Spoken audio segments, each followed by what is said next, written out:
Hi, Robert Perlman with CollectSpace.com with a question for Commander Steve Lindsay and his Discovery crewmates.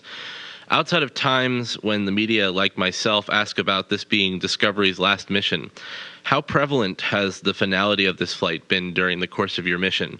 Have there been specific times where the legacy and history of the vehicle has struck you? Well, that's a difficult question. We've been very busy during our mission, as all shuttle missions are and space station missions, and so mostly we've been probably spending 95% of our time to 99% on just doing the work and getting the work done. And so when you're really busy like that, you're focusing on doing the task correctly, making sure you get everything done how it's supposed to done and don't miss anything. However, there are times, I know personally, when I've been reflecting about it being the last mission and what a wonderful vehicle it is. And probably, we were coming up and docking, and when you look out the cupola windows, you can look right into Discovery's payload bay and see the wings and see Discovery written on the wings. And times like that, I really reflect about what a great vehicle it's been, 39 missions, nearly 1 year on orbit, and think about all the things that vehicle has done, and it's just really inspiring to me and kind of bittersweet and quite frankly sad that knowing that when we land, that will be it for this vehicle. Thank you. And to follow up on that, a question for Steve Bowen and Al Drew. They say a picture is worth 1,000 words, and through your helmet cam, we got to see when you took a glance at Discovery docked to the station during your spacewalks. Would you, one or both of you, describe what it was like to see Discovery there and reflect on its past 365 days in space?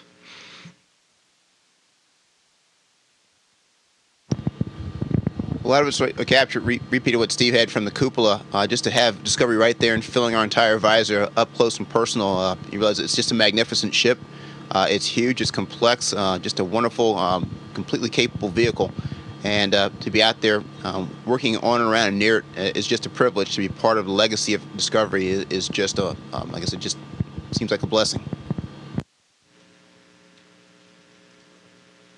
This is Gerhard Daumer, the German Aerospace Center and Space Expo Association.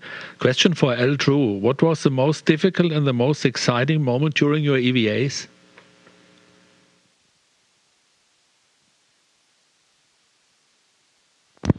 That's easy. They were both the same. When I first exited the airlock on my first EVA, we were over top the jungles. It looked like it was maybe South America, the Amazon basin somewhere. Just beautiful, the clouds, the river valleys down there, all the greenery. And I had to remind myself that I had work to do and I couldn't just take in the scenery. So it was exciting, and it was difficult to tear my eyes away from that and actually focus on getting things ready for our tasks ahead. Question for Paolo. You accomplished about half of your long-duration mission. What was your most challenging task, and did you have any surprises, and what was your most exciting moment so far? Well, it's been a pleasure so far here. We've been spent 2 months, Expedition 26.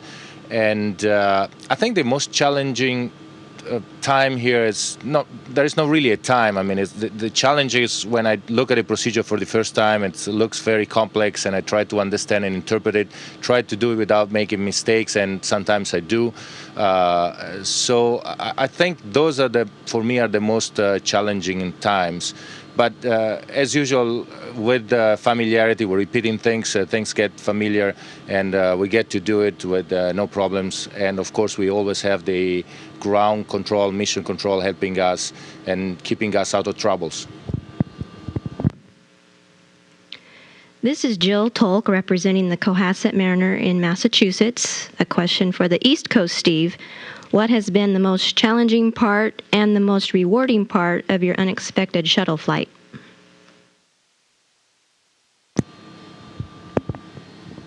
I think the most challenging part was trying to get up to speed to understand the EVAs, and then even more so trying to get up to speed with everything else that goes on a shuttle flight, and where my tasks would be and what they were and how familiar I was with them and how much more training I had to have. So that was clearly the most difficult part of it. The best part really was, getting to work with the crew. It's 4 of my classmates from 2000 and Commander Steve Lindsay, and that's been great. Great crew. Just having the ability to spend time with them, it's been fantastic. And then getting up here with the ISS crew, it's been really the best part of it. Thanks for the good word, Steve-O. Now a question for the West Coast Steve and for Eric Bowe. What good Bowen anecdote from this week could you share with newspaper readers in his hometown? I think our favorite Steve Bowen story for this mission so far was, and I'm sure there are more to come, was when Steve was taking the pump module off of a transporter on the truss segment. EVA and Mike Barrett and Scott Kelly were driving him on the robotic arm. About the time they released that pump module, which is about several hundred pounds, for Steve to take in his arm so they could fly him over to where it belonged, the entire space station robotic arm crashed, and which means he was stuck there holding this payload for what seemed like a really long time for him, but actually the crew did a great job reconfiguring to an alternate robotic workstation to get it back alive pretty quickly. But Steve was stuck there for probably, 30, 35 minutes holding this pump module loose, and so it gave us an opportunity to joke with him and kind of make fun of him while he was out there stuck with nowhere to go. Hi, Denise Chow at space.com with a question for either Steve Lindsay or Eric Bowe. When Discovery does its fly around after undocking, I was wondering if either or both of you could speak to the significance of performing that maneuver with Discovery for the final time, and in doing so, seeing the space station completed with a vehicle that's been so instrumental in its construction. Thank you. Well, we've been talking about the long history of the space shuttle, and it's a privilege to get the opportunity to undock and do the fly around the space station. You know, the International Space Station has every partner represented with the different modules on board right now. We have ATV, which is from the European Space Agency, and the HTV from the Japanese JAXA. And also, after we finish the fly around, what's amazing is how big the structure is. Right now, when we're docked, we're more than 1 million pounds. And so to actually fly around the vehicle, take pictures, and marvel at that the majority of the U.S. segment was brought up piece by piece by the space shuttle will be truly amazing. Hi, Eric Berger with the Houston Chronicle. Congratulations on a successful mission. A question maybe for Nicole or someone else who wants to tackle it, but I don't think people on the ground can sort of fully appreciate what the living space is like in the space station. So now that it's complete, maybe you could talk a little bit in terms that people can understand how large it is and how much space you have to move around in. And just to start off, and Mike Barrett points this out, is that this space station here now is the largest pressurized volume in space in history. It's huge. I mean, I use a word my son uses all the time, which is ginormous. We have 12 people up here now, and honestly, if we spread ourselves out, you could spread across this vehicle and not see another person. It's that big. I think volume-wise, equivalent to the interior of a 747 or a little bit bigger, and it's just really, really impressive to know that as a volume and a total volume workspace, we can use every single one of the walls and every single one of these modules in a way that we just can't do on the ground. And so it makes for a really wonderful resource for science and living and just being up here floating around. It's great. It's Chris Baltimore, the Houston bureau chief for Reuters News Agency, and I have a question about garbage, literally. How much trash does the ISS generate? Where do you put it? And do you recycle? We do recycle certain things. We recycle our water and turn it into, or our urine and turn it into water. And that's very helpful because, disposing of that and disposing of any trash is quite a challenge. Right now, believe it or not, we don't have a whole lot of what's called common trash on board, which is basically the garbage we generate from our food and our clothing. And that's because we've recently had 2 Progress vehicles depart. And, our cosmonaut colleagues were very efficient in getting them loaded with, we had probably about 11 or 12 very large garbage bags, like a outdoor kind of garbage bag filled with trash, and we were able to get rid of those. And generally, though, the trash stays in a certain area of the node, as well as there's a certain area in the Russian segment where some trash stays, and it stays there until we can dispose of it, and we can dispose of it probably on average every 2 to 3 months when we have a vehicle that departs and generally burns up in the atmosphere. Hello, this is Marcia Dunn of the Associated Press with a question for Katie Coleman. There's great interest in R2 all the way up to the President of the United States, and I'm wondering, will the robot's unveiling be moved up considering all the interest, and how excited are you to work with the robot? Well, I think we've all been voting to move up getting him out of his box. In fact, we're all pretty sure that we hear scratching from the inside there. There's a very elaborate choreography of all the things that have to come out of the PMM and get stowed different places, and folks on the ground are working real hard at that, and we'll see if we end up being able to bring Robonaut out before Discovery leaves. I'm really not sure. I am looking forward to working with him.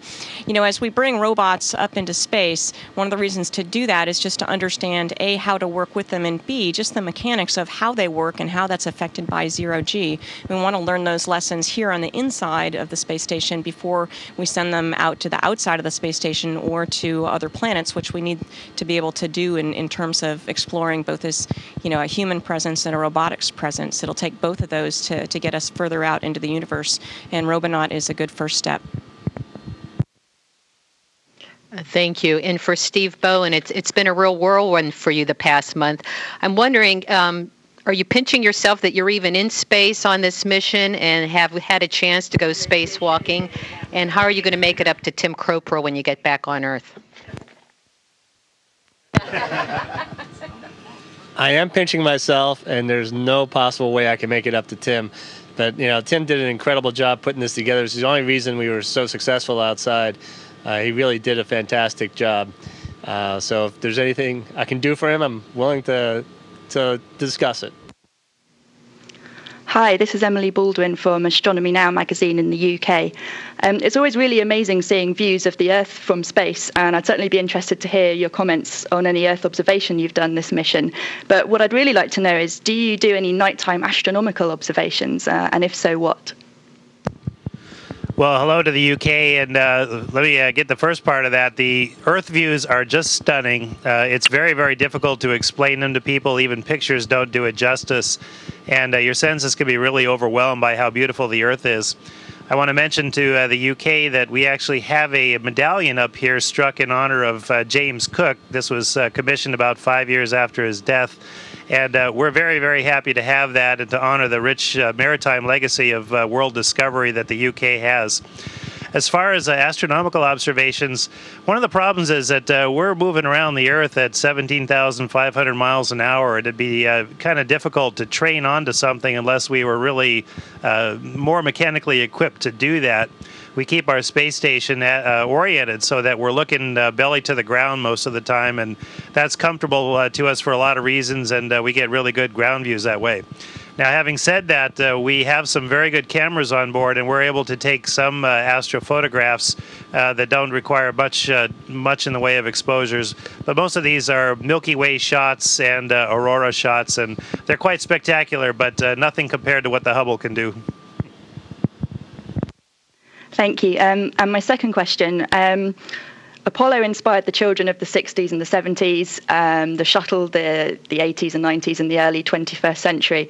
With the shuttle program retiring, how do you think we'll be able to inspire future astronauts?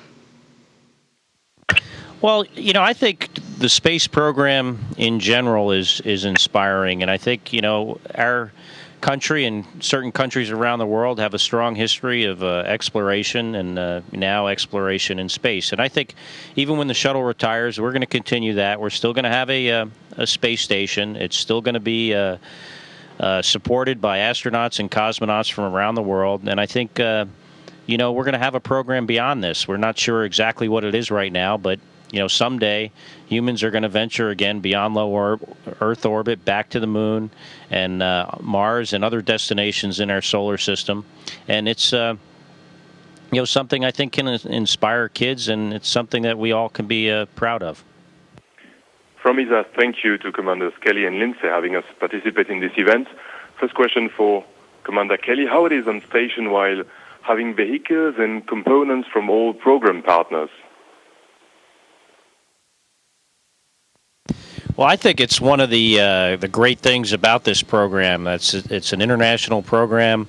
It shows how countries that cooperate can do great things. And building a space station such as the International Space Station is probably one of the most significant engineering achievements that people have achieved. And we've done that with this international partnership that I think is really one of the highlights of this program. Enrica Battifoglia, Agenzia ANSA. And from the news agency, Enrica Battifoglia. Una stanza tutta italiana della stazione spaziale. And Paolo, today you're inaugurating the Leonardo module, an Italian room on the International Space Station. So what are the first operations that are going to happen on its interior? Good afternoon, Enrica. We're working very hard inside the Leonardo module because it came in a flight configuration. So everything is fastened in a way to secure it for launch. So we're removing all the packing materials, and so that we can stow it in the Japanese module that's going to be leaving soon. So we're using all the astronauts, including the Discovery crew, that are staying here another couple of days to help us with that.